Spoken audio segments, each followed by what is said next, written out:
안녕하세요. 반갑습니다. 현준입니다. 네, 이번 주도 잘 보내고 계시죠? 저도 늘 그랬듯이 잘 지내고 있습니다.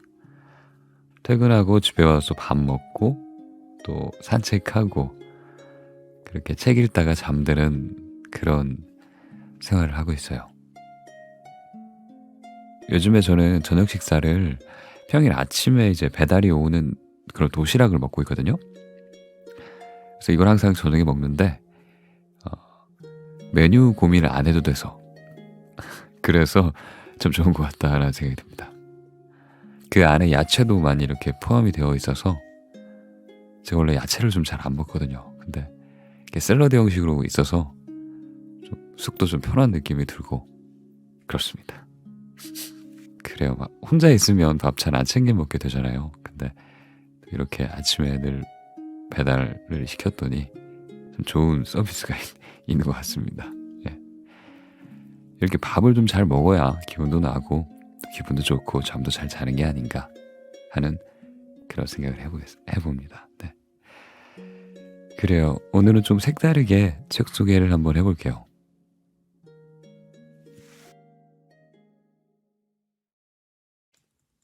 살다 보면 아무것도 하고 싶지 않은 날이 있다. 움직이고 싶지도 않고 그 무엇도 알고 싶지 않다. 아무것도 하고 싶지 않다. 다만 더 자고 싶을 뿐이다. 가끔 이런 내가 나도 궁금해진다. 하지만 그것 또한 잠시뿐이다. 다시 격렬하게 아무것도 하고 싶지 않아진다. 그런 순간에 이 책을 만났다. 무기력이 무기력해지지 않도록. 저자는 우리가 아는 그 전염병 때문에 무기력해진 일상을 보내다가 그 속에서 자신을 돌아보며 이렇게 말한다. 요새는 일을 통 시작하지 못한다. 그동안 손에 놓지 않았던 책도 잘 보지 못하게 되었다. 머릿속에 이런저런 생각들이 가득해서 하나에 집중할 수가 없다. 라고. 그의 시무룩해진 저자는 나는 왜 이렇게 아무것도 하기가 싫은 걸까? 하며 고민하고 또 고민했다고 한다. 그리고 한 가지 사실을 깨달았다고 했다. 그건 바로 나 혼자만 무기력한 게 아니다 라는 단순한 사실이었다. 한 설문조사가 있었다. 고등학생, 대학생들을 대상으로 한 설문조사였는데 많은 사람들이 우울과 무기력증을 느낀다고 대답했다고 한다. 또한 2020년에 직장인들의 커뮤니티 블라인드에서 직장인 7만여 명을 대상으로 실시한 설문조사에 따르면 응답자의 71%가 신체적 그리고 정신적 피로로 인해 무기력과 자기혐오, 좌절감과 분노를 주증상으로 하는 번아웃 증후군을 겪는다고 대답했다. 이러한 근거들을 제시하면서 무기력감이 자기 혼자만 느끼는 감정이 아니라는 걸 깨달았다고 말했다. 이렇게 무기력감에 대해서 관심을 갖게 된 저자는 우리들이 느끼는 그 무기력감의 원인에 대해서 네 가지로 나누어 이 책에서 설명하고 있다. 첫째로는 체력이 부족하면 무기력해질 수 있다고 한다. 둘째로는 나와 당신의 의지력이 낮아서 그래서 무기력해질 수 있다고 한다. 셋째, 지금 하는 일에 대한 자율성이나 통제권이 없을 때도 무기력해질 여지가 있다고 한다. 마지막으로는 미래가 예견되지 않아서 그래서 무기력해진 것일 수도 있다고 저자는 말하고 있다. 그리고 이 모든 게 아니라면 우울증이나 공황장애 같은 정신건강에 문제가 생긴 걸 수도 있다라고 저자는 말하고 있다. 이 책은 그러한 원인들로 인하여 무기력감을 느끼고 있는 사람들을 위한 책이다. 무기력감의 원인과 기발한 해결책을 담은 책이다. 이 책의 구성은 심플하다. 총 3부로 이루어져 있는데 1부는 무기력감의 원인에 대해서 설명하고 이분은 그 무기력 상태에서 벗어나기 위해서 무엇을 해야 하는지 말하고 있다. 그리고 마지막 3부에서는 계속해서 활기찬 일상을 이어가기 위해 무엇을 어떻게 해야 하는지에 대해 이야기하며 책을 마무리하고 있다. 이 책의 저자 한창수 교수는 20여 년간 마음과 정신의 문제를 연구하고 그로 인해 고통받는 사람들을 치유해온 저명한 학자이자 의사이다. 그는 고려대학교를 졸업했고 동대학원과 미국 듀크 대학교에서 학위를 받았다고 한다. 그리고 지금은 고려대 정신건강의학과에서 교수로 재직하고 있다. 그리고 그는 생로병사의 비밀, 차이나는 클라스를 비롯한 여러 방송 프로그램에 출연해서 강의를 하기도 했다. 나도 몇 달 전에 차이나는 클라스라는 책을 읽은 적이 있는데 아마 그 책의 원 프로그램에서 강의를 하신 모양이다. 아무튼 그는 고통을 극복하는 데 필요한 요소를 연구하던 중 우리의 일상을 파괴하고 회복을 방해하는데 가장 큰 문제점 중 하나가 무기력함이다 라는 생각이 들었다고 한다. 이후 오랫동안 무기력의 다양한 원인과 양상을 연구하며 그 해법을 찾는 데 골몰했고 이 책은 그의 오랜 연구의 결과물이다. 이제부터는 저자가 말하는 무기력함의 원인과 그 해결책에 대해서 알아보자. 우선 처음 알아볼 것은 우리가 평소에 느끼는 무기력함에 대한 원인이다. 우리가 아는 공감이라는 것이 있다. 공감이란 건 상대의 고통과 슬픔을 마치 내가 경험하고 있는 것처럼 느끼는 것을 말한다. 저자는 이 공감이 지나치면 공감 피로라는 것을 야기시킬 수 있다고 경고하고 있다. 특히 의사나 간호사 등 아픈 사람들을 돌보는 사람들이 이런 공감 피로에 주의할 필요가 있다 라고 말한다. 실제로 아픈 환자들을 돕다가 그들의 아픔에 동화되어 상처를 받는 의사나 간호사들이 적지 않다 라고 말하면서 말이다. 치매 환자를 돌보는 간호사나 간병인들이 치매 환자의 공격적인 문제 행동으로 인하여 돌봄 스트레스를 겪고 우울함을 겪고 고통을 겪는 그런 연구 결과들을 예로 들며 공감 피로의 위험성을 이야기하고 있다. 나의 주변에도 남의 이야기를 잘 들어주고 친구들이 힘들어할 때마다 발벗고 나서서 챙겨주는 친구가 있는데 가끔 몰래 지쳐하는 모습을 보곤 한다. 옆에서 말을 걸면 다시 웃는데 그가 웃는 게 정말 웃는 건지 궁금하다. 정말이지 그 친구는 본인이 다른 사람들 걱정 때문에 서서히 고갈되고 있다는 걸, 소진되고 있다는 걸 본인만 모르고 있는 것 같다. 저자는 또 무기력의 한 가지 원인으로 외로움을 지목하고 있다. 저자는 최근 우리가 혼자 있는 시간이 길어져 무기력해졌다고 말한다. 외로움이란 건 이 세상에 나 혼자 있는 사람들과 동떨어져 있어서 누구와도 연결되어 있지 않은 것처럼 느끼는 감정이다. 우리는 보통 노인들이 외로움에 취약하다고 생각하지만 젊은 성인 남녀 1000명을 대상으로 한 외로움 관련 인식조사의 결과를 보면 젊은 사람들의 약 10명 중 6명 정도가 외로움을 느낀다 라고 대답했다. 우리는 흔히 사회적 고립 상태에 놓여 있거나 우울증이거나 아니면 내향적 성격을 가진 이들만 외로움을 심하게 경험할 거라고 생각하지만 여러 연구 결과에 따르면 평범한 많은 사람들도 평소에 외로움을 느끼고 있다고 저자는 책에서 밝히고 있다. 외로움이란 감정은 지극히 주관적인 감정이기 때문에 자신 스스로 외롭다고 느끼면 그것이 바로 외로움인 것이다. 또한 저자는 다양한 연구 결과를 제시하면서 외롭고 고립된 삶은 자극 저하와 운동 부족, 그것과 연결되면서 심혈관 기능 저하와 수면 장애를 일으킬 가능성을 높인다고 말한다. 정말이지 외로움이란 감정은 우리가 평소에 느끼는 무기력함의 커다란 원인인 셈이다. 또 하나의 원인을 살펴보자. 그건 바로 사랑하는 존재와의 이별이다. 정신분석학적으로 보면 사랑하는 대상과의 갑작스러운 이별은 내 삶의 욕망과 힘의 근원을 상실하는 것을 의미한다 라고 저자는 책에서 말하고 있다. 사랑하는 대상과의 이별은 내 마음속의 심리적 엄마나 상상적 투사의 대상을 잃은 것이기 때문에 최선을 다하고자 하는 의욕을 상실하는 것이다 라고 저자는 주장한다. 그 결과 좌절과 공허, 허무함과 무기력함이 찾아오는 것이다.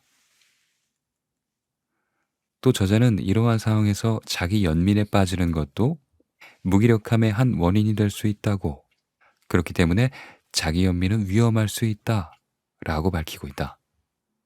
자기 연민이라는 건 자기 자신을 불쌍히 여기고 가엽게 여기는 걸 뜻하는데, 동시에 자기 자신을 하찮게 여기는 것이기도 하기 때문에 그렇기에 위험하다는 것이다. 자기 연민은 연민의 속성 그대로 자기 자신을 존중하지 않고 믿지 않는 것을 전제로 한다. 믿지 않으니 자신이 무엇을 할 수 있다고 생각하는 자신감이 바닥일 수밖에 없다. 그런 이유로 저자는 자기 연민이 무기력함을 야기하는 한 축이 될 수 있다고 본다. 또한 무기력한 사람들을 보면 종종 시작을 못하는 사람들이 있다. 나의 경우도 그렇다. 예전에는 시작하는 일이 무척이나 힘들었다. 한 번은 이런 일이 있었다. 시험을 잘 보고 싶은데 아무리 공부를 해도 점수가 잘 나오지 않았다. 열심히 했지만 공부 방법이 문제인지 머리가 나빠서인지 자꾸 점수가 낮게 나왔다. 노력을 해도 안 될 것 같다는 생각이 자꾸만 들었다. 그러다 보니 항상 공부하는 걸 미루게 되었고 공부 자체가 싫어지게 되었다. 저자는 나의 이런 행동 패턴을 이렇게 설명하고 있다. 몇 번의 도전에서 실패를 학습하고 무언가를 스스로 결정하기를 포기했기 때문에, 그렇기 때문에 그런 증상이 나타나는 것이다. 자기 자신이 무엇을 하든 간에 이 상황과 고통을 피할 수 없고 결과는 바뀌지 않는다는 생각, 즉 반응에 따른 결과의 독립성, 그것을 경험하고 나면 이후 일어나는 모든 상황에서 이전의 경험을 일반화하게 된다라고 저자는 주장한다. 그리고 이는 의욕과 사고방식, 감정 조절 능력에 지대한 영향을 미칠 수 있다라고 덧붙이고 있다. 정말 이런 얘기를 들으면 심한 직장 내 괴롭힘을 당한 사람이 엄청나게 무기력해지고 우울증을 겪으며 힘들어하는 모습을 보는 것이, 그런 일들을 뉴스에서 심심치 않게 보는 일이 어느 정도는 이해가 된다. 그리고 저자는 시작에 대한 심적 저항감도 무기력에서 빠져나오지 못하게 하는 하나의 장애물이라고 말한다.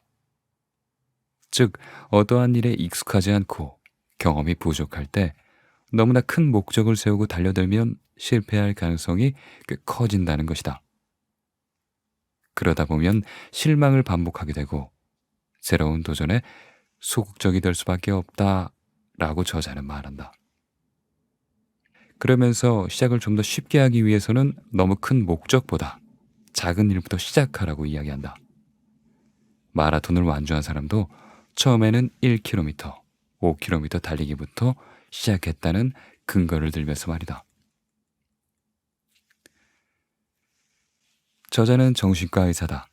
때문에 무기력이 우울증의 한 증상일 수도 있다라고 주장한다. 우울증의 대표적인 증상 중에 무기력증이 포함되기 때문이다.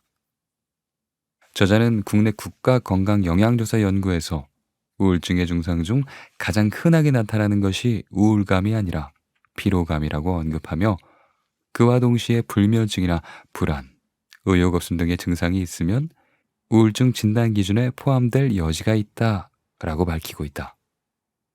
그러므로 자신이 조금 무기력하고 또 피로하고 의욕이 없고 불안하다, 그리고 잠이 오지 않는다 라고 한다면 한 번쯤 병원에 방문해 볼 필요가 있는 것이다. 저자는 마지막으로 무기력의 원인 중 신체적 원인, 그러니까 번아웃을 들고 있다. 즉, 우리가 말하는 신체적 과부하란 건, 번아웃이란 건 신체적으로 감당할 수 없는 수준의 일을 계속하게 되면 지치게 되어 무기력에 빠지게 되는 걸 뜻한다. 우리나라의 연간 노동시간은 2024시간으로 OECD 평균 노동시간인 1759시간보다 무려 265시간이 더 길다고 한다.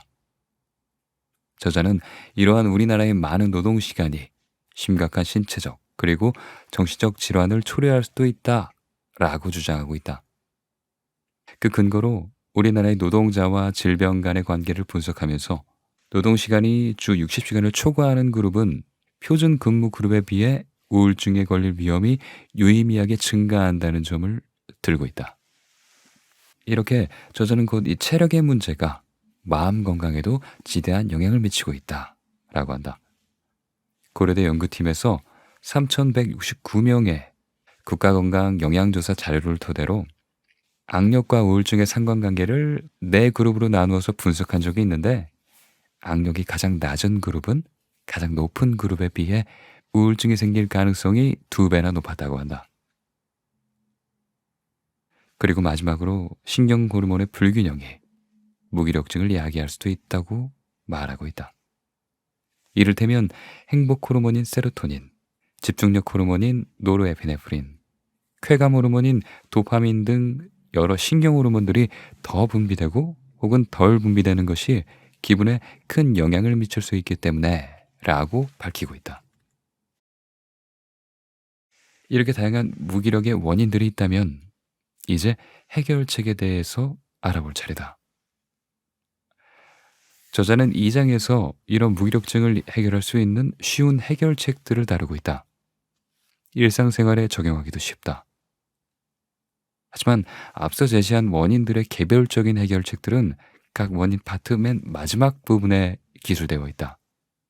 그 내용이 필요한 사람은 직접 읽어보길 권한다.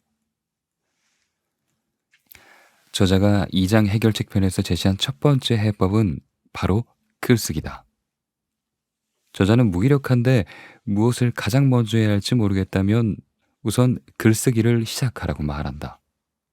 그 이유는 글쓰기를 하면 우선 하루를 돌아볼 수 있기 때문이다. 하루의 일을 차곡차곡 기록하다 보면 후회되는 일, 그리고 잘한 일도 보게 되니 이를 통해서 자기 자신을 더 잘 들여다볼 수 있다라는 게 그의 논거다. 저자는 소설 빨간머리 앤의 주인공 앤도 일기를 쓰며 서운한 감정을 다스리고 내일의 삶을 위한 새로운 용기를 내곤 했다라고 덧붙인다. 그러고 보면 나도 언젠가부터 내 얘기를 솔직히 노트북에 적으면서 내가 기술한 나의 감정을 보고 내 기분과 감정들을 체크한 뒤부터는 뭔가 걱정보다는 지금 내가 뭘 느끼고 있는지, 어떻게 생각하고 있는지 보다 객관적으로 볼 수 있었다. 그리하여 왜 내게 이런 일이 일어났는지 보다는 앞으로 내가 어떻게 해야 하는지, 어디로 나아가야 하는지 그것에 초점을 맞출 수 있었다. 그리고 나는 이 장에서 하나의 새로운 정보를 알았는데 그것은 바로 자이가르닉 효과라는 것이다. 그 효과는 일단 무슨 일을 시작하면 우리에게 적용되는 효과다. 우리 뇌는 일단 시작한 일을 작업 기억 공간에 올려놓고 그걸 완성하려는 경향이 있기 때문에 그 효과가 나타난다라고 저자는 주장하고 있다. 정말이지 그런 것도 같다. 가끔 글이 너무 쓰기 싫을 때 일단 책상에 앉아 노트북을 펴서 몇 번 키보드를 두드리다 보면 어느새 재미있게 글을 쓰고 있는 나를 발견하곤 한다. 바로 그것이 저자가 말하는 자이가르닉 효과가 아닐까 하고 생각해 본다. 저자가 제시한 또 다른 해결책은 예술 활동을 하는 것이다. 감성적, 육체적 표현을 이용해 자기 감정을 드러내도록 함으로써 자기도 모르는 자기 마음을 관조할 수 있게 만들자라는 취지다. 예컨대 시나 소설 같은 문학 작품을 읽으면 말로 표현하지 못하는 내면의 불편감을 또는 불안감을 감소시키는 효과를 느끼지 않는가? 저자는 바로 그런 것을 말하고 있다. 또한 이런 예술 활동을 향유하는 것에는 음악이 빠질 수가 없다. 저자는 우리가 스트레스를 받았을 때 명상을 하는 이유는 눈을 감고 천천히 숨을 쉬면 뇌파가 알파파 리듬으로 내려가 안정과 휴식을 취할 수 있기 때문이다 라고 밝히고 있다. 알파파는 8에서 12Hz의 휴식파를 말하는데 눈을 감고 긴장을 푼 안정, 휴식 상태에서 발생하는 뇌파이다. 나도 항상 잠을 청할 때 항상 구글을 불러서 명상음악 틀어줘 하고 잠자리에 들고 난다. 웃긴 것이 그렇게 하면 그렇게 잠이 잘 올 수가 없다. 속된 말로 꿀잠각이다. 아무튼 나는 그런 것들이 마음을 여유롭게 해서 그런가 보다 하고 그냥 생각했었는데 그 과학적인 이유가 잔잔한 음악 때문에 뇌파가 알파파 상태로 옮아가서 라는 사실을 이 책을 통해 배울 수 있었다. 또한 저자는 미술품을 보고 그림을 그리는 건 역시 감정을 북돋아주고 기력을 회복시켜준다라고 주장하고 있다. 그 근거로 독거노인들을 대상으로 한 연구 결과를 소개하면서 말이다. 냄비 받침, 바구니, 밥상보 등의 공예품을 만들게 하는 90분짜리 미술 치료를 10회 하고 난 다음 노인들의 무기력감과 우울감을 체크했다. 그 결과 노인들의 무기력감과 우울감은 상당 부분 개선되었다고 한다. 그리고 굳이 이렇게 예술 치료에 참여하지 않는다고 해도 조용히 미술관에서 명화를 감상하는 것만으로도 무기력 극복에 꽤나 도움이 된다고 한다. 그러고 보면 조용한 분위기에서 은은한 미술관을 걸으며 내면을 다스린다고 생각하니 저절로 마음이 차분해지는 것 같다. 이렇게 무기력이 무기력해지도록 이란 책의 1장과 2장을 살펴보았다. 우리가 평소 느끼는 무기력감의 주된 원인과 꽤 고상한 해결책이 아닐 수 없다. 저자가 말하는 무기력감의 주된 원인을 다시 한번 정리하면 공감 피로, 외로움, 사랑하는 존재를 잃은 슬픔, 자기 연민에 빠지는 것, 시작을 두려워하는 것, 우울증의 한 증상, 신체적 과부하, 마지막으로 신경 호르몬의 불균형 등이 있었다. 이 갖가지 원인들에 대한 세세한 해결책들은 원인과 함께 1장에 제시되어 있으니 이것이 궁금한 사람들은 책을 참고하기 바란다. 나는 이 책을 정독하면서 2장에서 저자가 제시한 해결책들이 꽤나 흥미로웠다. 사실 글쓰기 자체를 무기력증의 해결책으로 보는 사람은 그리 많지 않을 것이라 생각한다. 글을 쓰는 행위에 대해서 좋은 추억을 가지고 있는 사람이 꽤나 드물기 때문이다. 나만 해도 그렇다. 어렸을 때 억지로 썼던 일기는 너무나 싫었고 독후감은 혐오했다. 하지만 지금은 즐겁다. 글 쓰는 일이 말이다. 그 이유는 나와 관련된 사건에 대해 글을 씀으로써 앞으로 내가 어떻게 나아가야 하는지, 앞으로 어떻게 살아가야 하는지 내 나름대로의 방식으로 정리가 되기 때문이다. 아는 것은 더 정확히, 애매한 것은 더 구체적으로 기억할 수 있고 모르는 것은 적어가면서 배울 수 있다. 서점에 가면 글을 써서 우울함에서 극복했다 라는 종류의 책을 꽤나 많이 볼 수 있다. 그만큼 우울함과 무기력함, 무너지는 상황 속에서 글쓰기는 다시 일어날 힘을 제공하는 것 같기도 하다.